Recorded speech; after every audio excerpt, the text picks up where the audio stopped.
identifying the problem as crime. Because as soon as we call it crime, then we're putting it solely into the purview of the silo of criminal justice. And we are saying that all the solutions and all the responses that are appropriate to this crime of gang membership and all of the associated activities of gang membership are crimes, then it puts it in a particular silo of intervention and a gaze that precludes everything else. And that is a really critical error in my view, because it excludes automatically this sort of fuzzy concept of community. And I don't think community is actually that fuzzy a concept, especially when you experience it and you build it and you're a part of it. Nowadays, because we use the language of crime, we talk about youth and children at risk as if the problem is embedded in the youth. But when you really look at where those young people and those children are coming from, they're mostly coming from a primary community, a family, and then a family embedded in a wider community, where there are not adults there who, as Gabor Mate says, are physically and emotionally available to those children and those youth.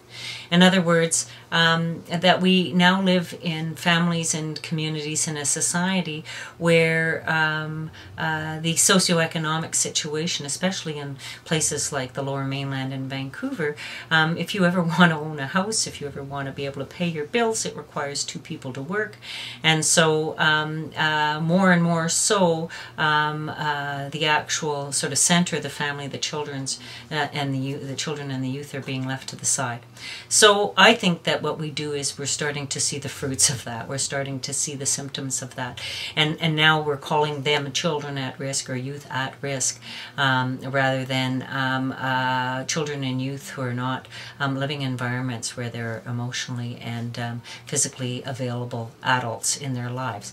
A lot of young people are becoming peer raised, or they're raising themselves through influences through other mass media like the internet and television and movies, whatever, and that's fine to see those things. I'm not saying that any of those things cause those behaviors, but if you don't have the buffer of the other adults around you who have life experience, who can sort of, you know, offer a reality check on some of those things for you, then it's simple to see why it would be attractive to have a lot of money and not have to work really hard for it. I mean, look at television. I mean, all these shows that young people have grown up with, they're very wealthy young people don't seem to have to work at all, and they're driving fancy cars and doing things. And so why wouldn't you want a piece of that? Why not me? And then somebody gives you an opportunity to do that, and it's usually couched in terms of you're not really doing anything bad, you're not really in a gang, you just have to do this little thing.